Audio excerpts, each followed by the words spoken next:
After originally planning to leave South Korea to reunite with his daughter, a man named Gi-hoon reflects on everything he's been through and changes his mind. Before he boards the plane, he gets a call from the front man of a game he recently won, a game where the other participants lost their lives. The front man warns Gi-hoon that he's making a big mistake by not going on his trip, but Gi-hoon doesn't seem to care. The front man continues to insist that Gi-hoon will regret his decision, but Gi-hoon declares he won't rest until he puts an end to the deadly game. Once the call ends, Gi-hoon hops into a taxi and tells the driver to take him to Seoul. When Gi-hoon arrives in the city, he examines himself and discovers a tracker behind his ear, likely placed by the front man to monitor his movements. He cuts it out to ensure he can no longer be tracked. Meanwhile, a detective named Jun-ho wakes up in a hospital after surviving a fall from the island, where he had been left for dead by his own brother. In-ho, who is also the front man, Jun-ho had infiltrated the island while searching for his brother, believing In-ho had been abducted. However, he was shocked to discover that In-ho was running the deadly game. When Jun-ho refused to join forces with his brother, In-ho shot him and left him to fall into the sea. 2 years later, Jun-ho has resigned from his detective role and now works as a traffic officer in Seoul. While issuing a ticket, his former boss stops by and expresses disbelief that Jun-ho truly left his job as a detective. Jun-ho brushes it off, showing no interest in returning. During lunch, his old boss tries to convince him to come back, explaining that he's been urging the police department to investigate the island Jun-ho mentioned. However, the chief inspector refuses to pursue the case, citing a lack of solid evidence. Jun-ho replies that this is why he prefers his new job. Catching offenders on the streets is much simpler. When asked if he remembers who shot him, Jun-ho admits he doesn't. Meanwhile, Gi-hoon is living alone in a motel he purchased. One day, a man named Kim shows up. After Kim enters his room, Gi-hoon asks about his progress in finding the recruiter. Kim explains that despite searching all the subway stations, he and his team haven't found him. Kim wonders if the recruiter suspects they're on his trail, but Gi-hoon insists they need to step up their efforts. He hands Kim some cash and tells him to hire more people to monitor all subway lines simultaneously, confident the recruiter is actively seeking new players. Kim questions whether this effort will be worth it since they've been searching for 2 years without success. Gi-hoon, however, is certain the game is still happening. After leaving Gi-hoon, Kim returns to his van to brief his team. He tells them they'll need to recruit more people for the job. One of the men, Woo-seok, complains about the work, doubting the idea of adults gathering on an island to play a life and death game. Kim cuts him off, stating he believes Gi-hoon's story because many of his debtors mysteriously disappeared without repaying their loans. Kim goes on to explain that when Gi-hoon suddenly paid off his debt and hired him for this task, he knew something serious was happening. He then motivates his team by reminding them that Gi-hoon has promised to pay them 1 billion won if they find the recruiter. Excited by the reward, the team agrees to continue the search. The following day, Jun-ho visits a man named Captain Park at the port. 2 years ago, Park rescued Jun-ho from the water after he was left for dead. Ever since, Jun-ho has been collaborating with Park to locate the island. Despite countless unsuccessful attempts, Jun-ho remains determined to find it, but Park struggles to understand why Jun-ho won't let go of a place that nearly killed him. Meanwhile, Kim recruits more people for Gi-hoon's mission. Woo-seok briefs the new team members on their task, using a mannequin to describe the recruiter. He explains that the recruiter is easy to recognize because he plays a game called Dokji with strangers at subway stations. Kim instructs the group to send a photo of the recruiter to a group chat if they spot him. The team disperses to different subway stations and begins their search. However, after days of effort, they still fail to locate the recruiter, but continue because they've been paid for the job. Jun-ho grows frustrated with the endless searches and sailing with Park every day in hopes of finding the island. When Park suggests it's time to move on, Jun-ho reluctantly agrees to abandon the search. The next day, while at a subway station, Woo-seok grumbles to Kim about wasting more than 2 years searching for someone who might not even exist. Kim brushes off the complaints, reminding Woo-seok that at least they're getting paid.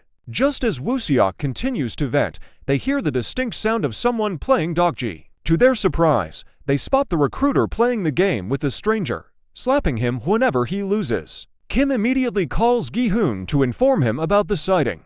Gi-hoon instructs them to tail the recruiter until he arrives. Shortly after, Gi-hoon gets pulled over by traffic officers for speeding. Jun-ho happens to be one of the officers, but stays back, letting his younger partner handle the situation. Gi-hoon doesn't argue about the ticket and answers Kim's call, reassuring him he's on the way. After receiving the ticket, Gi-hoon drives off quickly, leaving Jun-ho curious about why his partner didn't engage with the driver. When Jun-ho checks the driver's name on the ticket, he realizes it's Gi-hoon. Memories of his past encounter with Gi-hoon resurface, recalling when he had asked him about his missing brother. Jun-ho then looks up Gi-hoon's details in the database and discovers an address linked to his name. He decides to investigate further. Elsewhere, Kim and Woo-seok follow the recruiter until he notices them. The recruiter confronts them and beats them up. When Gi-hoon arrives at the scene, he finds no sign of Kim or Woo-seok, only traces of blood. He realizes they may be in danger. Meanwhile, the recruiter observes Gi-hoon searching for him from a rooftop nearby. Later, the recruiter forces Kim and Woo-seok to play a deadly game to determine who survives. Despite their fear, they participate, and Kim sacrifices himself to save Woo-seok. Jun-ho, on the other hand, discovers the location where Kim and Woo-seok train the new recruits. He examines the room and finds a mannequin, realizing there's a larger plan unfolding. Searching the drawers, he finds a document listing Gi-hoon's address and heads there. At the motel, Gi-hoon returns home to discover someone has broken into his room.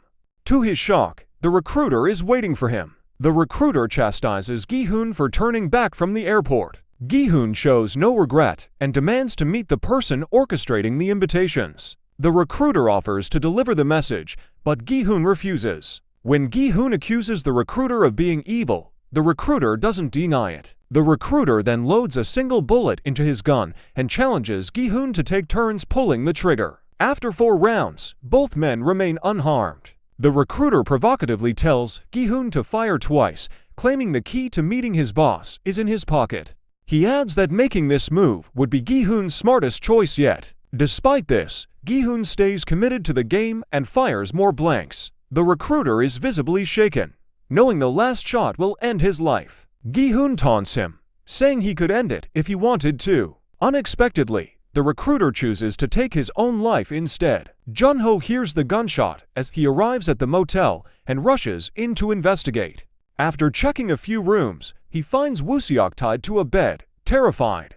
Jun-ho asks where he can find Gi-hoon, and Woo-seok points him in the right direction. Meanwhile, Gi-hoon searches the recruiter's pockets and discovers a special invitation addressed to him. Just as he's about to open it, Jun-ho bursts into the room and sees the lifeless body. Jun-ho immediately pulls his gun on Gi-hoon, accusing him of murder and preparing to arrest him. Gi-hoon complies, but Woo-seok storms into the room and knocks Jun-ho unconscious. Gi-hoon, not recognizing Woo-seok, is confused, but Woo-seok introduces himself as one of Kim's men. Woo-seok explains how Kim sacrificed himself to save him. Gi-hoon then opens the invitation and learns that the front man wants to meet him at a club on Halloween night. The following day, a woman named Kong No-yeol is woken up by a security guard while sleeping in her car outside the amusement park where she works. She promises to find another place to park the next night, and the guard leaves. Elsewhere, Gi-hoon recalls Jun-ho as a detective who once questioned him about his missing brother. Jun-ho reminds Gi-hoon they've actually met twice the second time on the island. Gi-hoon is shocked and asks if Jun-ho works with the bad guys, but Jun-ho explains he infiltrated the island disguised as one of the masked men, which is why Gi-hoon didn't recognize him. Jun-ho questions Gi-hoon about the dead man, and Gi-hoon explains the recruiter shot himself after losing a game they played. Jun-ho asks if Gi-hoon is part of the game, but Gi-hoon states he's planning to end it. Gi-hoon then asks if Jun-ho ever saw the front man's face while on the island. Jun-ho says he didn't, and Gi-hoon reveals he has a meeting with the front man at a club. Jun-ho offers his help, but Woo-seok doesn't trust him. Jun-ho insists he can be useful since he witnessed things on the island that Gi-hoon didn't. After considering this, Gi-hoon takes both Woo-seok and Jun-ho to the place where he's keeping the prize money. He promises to pay them generously for their help, but they assure him it's not about the money. Gi-hoon then shows them the weapons he's purchased to prepare for the confrontation with the front man and his group. Later, No-yeol visits a man who has been helping her search for her child in North Korea. The man admits he hasn't found any leads and suggests she let go of the search, warning that her child's chances of survival are slim since No-yeol, a former soldier, killed her superior and fled to South Korea. Despite this, No-yeol remains hopeful and insists he keep looking. That night, while she sleeps in her car, a mysterious man approaches and hands her an invitation to the game. The next day, No-yeol quits her job at the amusement park, convinced she now has another way to make money. Elsewhere, Gi-hoon hires a dentist to replace one of his teeth with a fake chipped tooth containing a tracker for his movements inside the club. Meanwhile, Woo-seok hires a team of experienced soldiers led by a man named Kim to help kidnap the front man when Gi-hoon meets him. Gi-hoon instructs the team to wait for his signal before making a move. That night, No-yeol calls the number on the game's invitation and registers as a participant. On Halloween, Gi-hoon and Woo-seok enter the club for the meeting, while Junho and Kim wait outside for the signal. As Gi-hoon and Woo-seok search the venue, they grow anxious when the front man doesn't appear. Unexpectedly, two masked men enter the club. Spotting them, Junho forces his way inside. However, before Junho can reach them, one of the masked men leads Gi-hoon out through the back door. The second masked man uses a taser to shock Woo-seok until he loses consciousness. Meanwhile, Gi-hoon gets into a limousine, and the tracker Junho planted leads him to the back door. Junho quickly alerts Kim to follow the limousine. Surprisingly, the front man isn't in the limousine, but communicates with Gi-hoon using a strange device. The front man tells Gi-hoon he should have left the country instead of staying. Gi-hoon replies that he wants to shut down the game, but the front man insists he's never forced anyone to participate. The front man goes on to say that the people who died in the game were just losers and garbage. He also reveals that a new group of players is already being sent in for the next game. Gi-hoon disagrees, saying the participants didn't deserve to die just because they lost. He adds that claiming they were worthless is just an excuse bad people use to justify their actions. As Kim moves in to attack the limousine, a sniper takes out one of his car's tires. Junho tries to act on his own, but his car gets hit as well. The front man mocks Gi-hoon, asking if he really thought he could capture him. Gi-hoon stays silent, but eventually demands to be put back in the game. Confused, the front man questions if Gi-hoon really believes he can change the world. Gi-hoon confidently responds that he'll prove the world doesn't have to operate the way corrupt people see it. In response, the front man fills the car with anesthetic gas and refers to Gi-hoon as player for 156, welcoming him back to the game. As Gi-hoon loses consciousness, it's revealed that the front man is actually sitting in the front seat near the driver. Meanwhile, Junho monitors Gi-hoon's tracker on the map and calls Kim, informing him that it's time to switch to Plan B elsewhere. No-yeol parks her car and enters a container with private rooms. She steps into a room labeled 011, changes into the uniform of a masked soldier, and prepares to join the game. The following day, Junho and Woo-seok bring Kim and his team to Park's boat to search for the island where Gi-hoon has been taken. On the island, Gi-hoon wakes up on a bed in the game's sleeping quarters. He notices that his clothes have been changed, and he's now wearing a uniform with the number for 156. As he climbs out of bed, another participant, a shaman, approaches him. She tells Gi-hoon she senses he's holding on to a lot of unresolved feelings and is torn between leaving and staying.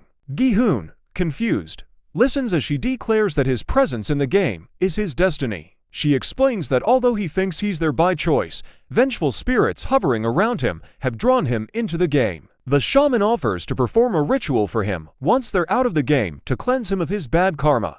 Still bewildered, Gi-hoon joins the others as masked guards enter the sleeping quarters and call everyone to the front. The leader, known as the masked manager, welcomes the players. However, some participants voice concerns about how they were abducted and brought to the game. The masked manager explains that this was done for security reasons and assures them no one is there without consent. One participant, Myung-ji, demands his phone back, claiming he needs to monitor live crypto prices. He's told the phone will be returned after the game. When he continues to complain, the masked manager announces that Myung-ji is a failed YouTuber who persuaded people to invest in a cryptocurrency that caused them to lose their savings. The masked manager also reveals that Myung-ji has over $1 billion in debt. Embarrassed, Myung-ji becomes the center of attention. The debts of other participants are also exposed, including Jang-da, who owes 10 billion won. When everyone stares at him, he snaps, telling them to mind their own business. The masked manager reminds everyone that they're all buried in massive debt and have willingly agreed to join the game. He announces the total prize money is 45.6 billion won and says more details about the prize distribution will be shared after the first game. He then shows them a giant piggy bank, explaining that the money they earn will be added to it after each round. The masked manager then explains they'll have the chance to vote after each game to decide if they want to stay and keep playing or leave. Gi-hoon is stunned by this and asks if they'll still get the money they've earned so far if they choose to leave. The masked manager confirms that they will. Gi-hoon turns to stare directly into one of the room's cameras, and it's revealed that the frontman is watching him closely. Right after that, the masked manager calls the participants forward to sign a consent form. Gi-hoon hesitates at first, carefully reading the terms, but eventually signs it. Once that's done, the participants have their photos taken and are led into a vibrant section of the building. There, Gi-hoon is startled to run into an old friend, Young-bae. Young-bae expresses his shock, saying he thought Gi-hoon was dead since no one had seen him, not even at his mother's funeral. Gi-hoon brushes it off, saying it's a long story, and insists that Young-bae stay close to him no matter what happens. Although confused, Young-bae reluctantly agrees after Gi-hoon's insistence. Meanwhile, on a boat, Park questions Jun-ho about what's really going on, pointing out the strangers he's brought along. Jun-ho explains that he's tracked down someone who returned from the game and planted a tracker on them. He tells Park they'll use it to locate the island. Back at the game, the participants are taken to an arena to play the first round, a game called Red Light, Green Light. At the same time, Jun-ho and his team track the signal from the tracker, only to find it leads them to a fisherman. The fisherman explains that someone gave him bait that likely contained the tracking chip. Frustrated, Jun-ho and Woo-seok realize they've hit a dead end. Inside the game, Gi-hoon checks his fake tooth and realizes that Jun-ho and Woo-seok won't be able to find him. Knowing he'll have to play through the games again, he quickly warns the other players that the game is much more dangerous than they realize. He explains that losing means death, pointing out the doll at the front with motion detectors that can sense movement. The others don't believe him, but when the game begins, Gi-hoon keeps shouting instructions about when to stop and move. In-ho watches this unfold on his monitors and grows annoyed at Gi-hoon's interference. Suddenly, a bee flies near one of the players, and she flinches out of fear. Laughing at Gi-hoon's warning, she's surprised nothing happens to her until she's abruptly shot. The players are horrified, and when another participant screams at the sight of her body, she is also killed. Chaos breaks out as several players panic and run for the gate, only to be gunned down. No-yeol, revealed to be one of the snipers, coldly picks off those who fail the game. Gi-hoon manages to guide the surviving players to the finish line. However, player 444 moves out of turn and is shot in the leg instead of being killed instantly. Though Gi-hoon has already crossed the finish line, he turns back to help the injured player. They cross the line together, but No-yeol executes player 444, stating he should have been killed earlier. This shocks another sniper, who had deliberately shot 444 in the leg, intending for him to be taken out later to harvest his organs. After the round, the survivors are brought back to their sleeping quarters. The masked manager congratulates them, announcing that out of the original 456 players, only 365 remain. A woman and her son beg to be released, and Gi-hoon asks if they can vote to leave the game. The masked manager agrees, but first shows them the money they've earned so far. As cash fills the giant piggy bank, the players are amazed. However, they're told that, if they leave now, each person will only receive around 24.9 million won. While some participants think it's not enough, the masked manager points out that the prize money will grow with each game. He also reminds them that if one person wins all the games, they'll take home the entire 45.6 billion won. The voting begins, starting with Gi-hoon since he's player 456, the last number. Before casting his vote, the shaman comments that it's all meaningless since no one can predict when or where they'll die. Despite this, Gi-hoon chooses to vote to leave. As more people begin voting to stay, Gi-hoon steps in, urging them to reconsider. He argues that staying isn't worth it, as it will only lead to more deaths.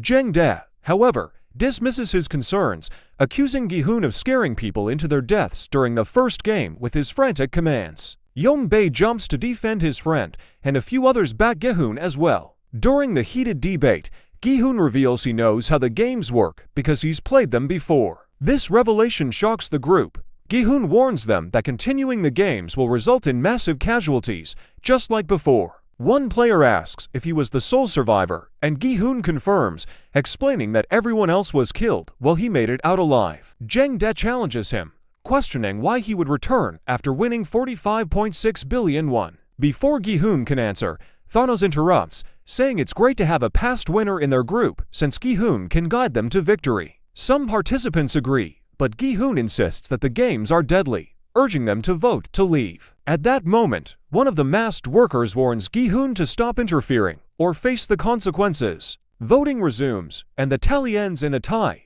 leaving player 001 as the deciding vote. To everyone's surprise, player 001 votes to stay, leaving Gi-hoon visibly frustrated. When 001 removes his mask, it's revealed to be In-ho, who has infiltrated the game to get closer to Gi-hoon. Meanwhile, Jun-ho and his team struggle with their mission. Woo-seok suggests abandoning their drones and physically searching the nearby islands. However, Park advises them to return to the port due to an incoming storm warning. Woo-seok grows suspicious, accusing someone of leaking their plan to the game organizers, though no one on the boat admits to being a traitor. Back in the game, In-ho gathers a few players to meet with Gi-hoon. He explains that he voted to stay because he believes Gi-hoon can lead everyone to victory. Gi-hoon doesn't respond at first, but when In-ho asks about the next game, Gi-hoon reveals it's called Dalgona. Another player, Dae-ho, asks if it involves cutting shapes out of sugar candy, and Gi-hoon confirms. He also notes that the triangle was the easiest shape to cut out in the last round. Dae-ho suggests sharing this information so everyone has a fair chance, but Jang-dae objects, arguing that fewer survivors mean more money for the rest. Gi-hoon is shocked by his selfishness, explaining that his intention was simply to help others. Later, In-ho questions Gi-hoon about why he returned despite winning so much money. Gi-hoon explains that the money doesn't feel like his, but In-ho argues that he didn't personally kill anyone, so he should have kept it. Gi-hoon blames In-ho for not voting to leave earlier, but In-ho points out that others voted before him. Young-bae steps in, urging everyone to stop arguing and focus on surviving the next game. Dae-ho volunteers to join their group, and after introducing himself as a former Marine, Young-bae agrees to let him in, having also served in the Marines. Meanwhile, Thanos and his friend Nam-gyu gang up on Young-ji, blaming him for their failed investment in cryptocurrency. As they try to attack him, In-ho intervenes and beats them up, earning applause from the other players. Young-bae wonders if In-ho might have been in the Marines too. Later that night, In-ho approaches Gi-hoon to apologize for their earlier disagreement. Gi-hoon admits he was also at fault for blaming In-ho.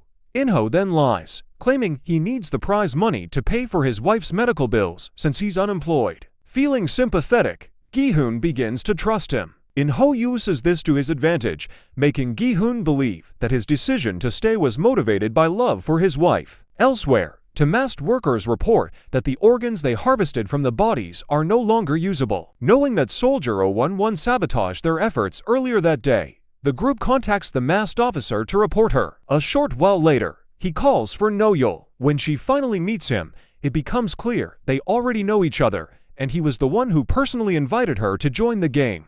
Fully aware that she's a rogue soldier, he tells her to stop killing players who are being kept alive for organ harvesting. No-yeol refuses, stating she's just doing the job he assigned to her. She reminds him that when he gave her this role, he told her she'd be helping those who feel hopeless by ending their misery. The masked officer seems upset by her response, but No-yeol stands her ground and leaves. Meanwhile, Jun-ho goes to the police department seeking help to locate the island, but his request is denied. After leaving, he calls Woo-seok and tells him they'll have to find the island on their own. Later, Woo-seok asks Park when they can head back out to sea. Park says it might take some time. Woo-seok pushes for them to leave as soon as possible. When Park questions why he's in such a hurry, Woo-seok explains it's confidential, but hints that someone who previously won the game is back in it. Park is shocked and asks if what Jun-ho said earlier was true. Woo-seok confirms it, adding that the island is real. Park admits he never believed it,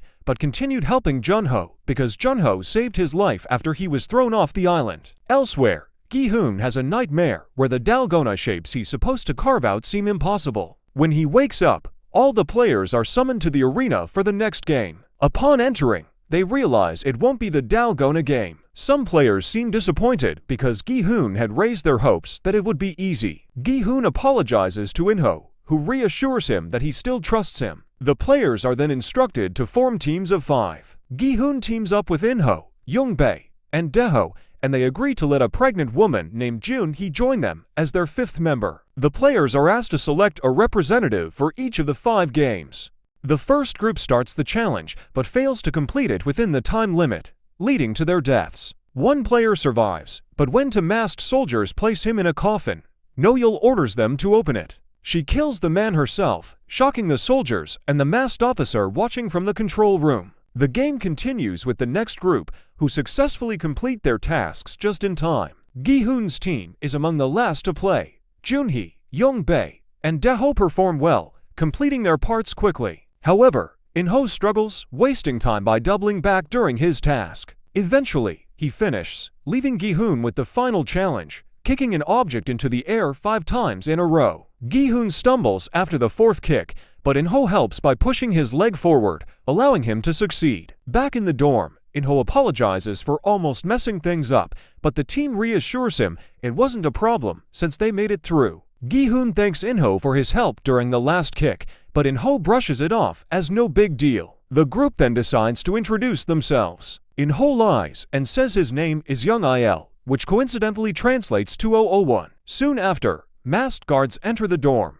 and the manager announces that 110 players died in the last game. Each remaining player now has a chance to leave with 78 million won, but some feel it's not enough. When it's time to vote on whether to stay or leave, In-ho assures Gi-hoon that he'll vote to leave because he wants to return to his wife. As voting begins, In-ho, being player 001, casts the first vote to leave. After more people cast their votes, Gi-hoon notices that most of them are still voting to stay. He tries to step forward to speak, but before he can say anything, In-ho addresses the group, urging them to vote to leave to prevent more deaths. Jang-dae argues that the money they'd walk away with isn't enough and suggests they play one more game instead. He points out that their earnings tripled from the last game, and they could make much more with just one more round. Many players agree, and as the voting continues, those in favor of staying win. Surprisingly, Young-bae is one of them, and he looks embarrassed since his teammates didn't expect him to vote that way. Sitting apart from the group,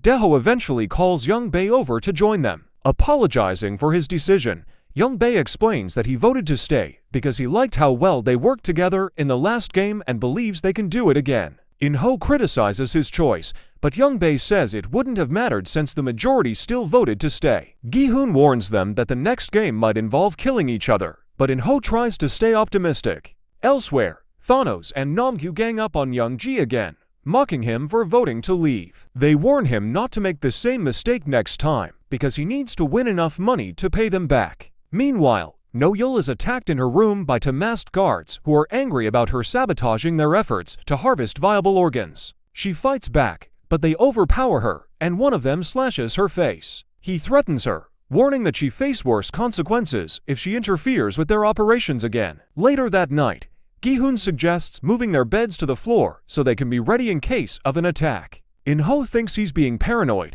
but Gi-hoon explains that in the last game, players killing each other was part of the competition. He says the game changes people, and In-ho apologizes for dismissing his concerns. Gi-hoon volunteers to take the first watch so the others can sleep. Later, Young-bae wakes up and sits with him. He apologizes for not loaning Gi-hoon money in the past when he had asked for help. He also questions why Gi-hoon returned after winning the prize money. Gi-hoon says he came back to ensure everyone else makes it out alive, even though he feels like no one is listening to him. The next morning, Junho and Woo-seok form to search teams to locate the island before the game ends. Meanwhile, the players are called to the arena for the next challenge. They're told that when a number is announced, they must form groups of that size and enter one of the available rooms in the arena. Gi-hoon tells his team they'll need to recruit more players if the number called is greater than 5. Dae-ho asks what they'll do if the number is less, and In-ho advises them to stay calm no matter what happens. The game begins, and Gi-hoon's team successfully survives each round. By the final round, 126 players remain. Young-bae wonders what number will be called next, and In-ho predicts it will be 2 since there are 50 rooms, meaning only 100 players are likely to survive. His guess turns out to be correct,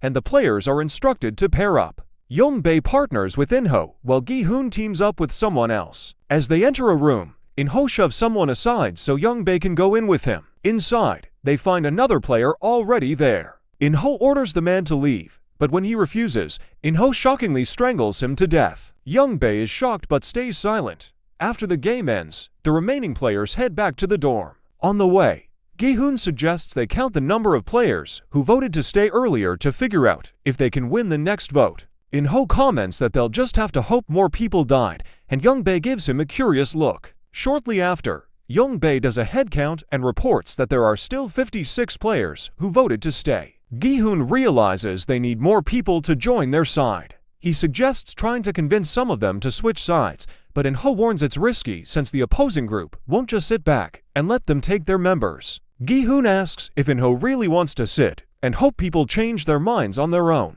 In-ho insists they need to stay calm, but Gi-hoon argues that they might have to use force, especially since they've already lost 2 votes. In-ho warns this could lead to a huge fight before the vote even happens, and Young-bae says they just need to count on fear to make people reconsider continuing the game. Shortly after, the masked manager enters the dorm and announces that each player can leave now with 356 million won. Young-bae thinks this might sway people to change their minds, but Gi-hoon still looks uneasy. As the voting begins, Gi-hoon is called to vote first, and he chooses to leave again. Surprisingly, some people stick to their original choice to stay, but 7 players change their votes. With only 2 players left to vote, In-ho and a woman who had previously chosen to leave, Gi-hoon and his group feel hopeful they might finally get to leave. Just then, Young-bae notices In-ho acting suspiciously and considers telling Gi-hoon about what happened earlier. Before he can, the woman votes to stay, crushing Gi-hoon's hopes.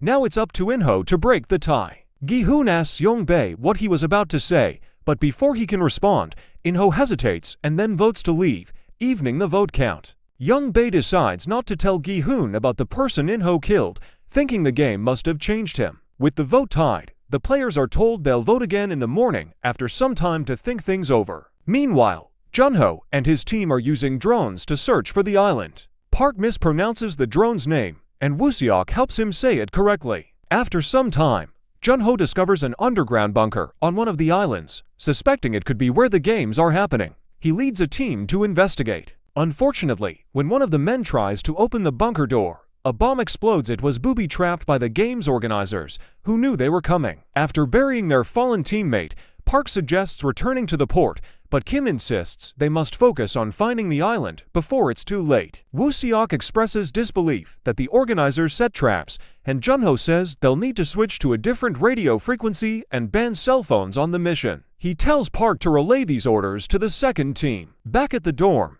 Dae-ho thanks In-ho for staying with their group, and In-ho says he just wants to go home. When one player asks if they can win the next vote, In-ho says they'll need to follow Gi-hoon's plan to persuade people from the other side to switch sides. Some players from Gi-hoon's group attempt to do so, but Jang-dae argues that there's still a chance to win up to 800 million won. Dae-ho doubts they can win that much, and when someone from the opposing group insults him, it sparks an argument between the two groups. Gi-hoon stays silent, but notices that the food they've been given comes with metal forks. Elsewhere, Thanos and Namgyu try to bully Myung-ji in the restroom, but Myung-ji calls for help from the players who voted to leave. This eventually leads to a fight between the two sides. As Thanos tries to choke Myung-ji, Myung-ji pulls out a fork and stabs him in the neck. Shocked by what just happened, Myung-ji quickly finds a place to hide. While Thanos dies, Namgyu sees the fork still stuck in his neck and uses it to stab someone else. Soon after, an announcement is made listing the names of the deceased,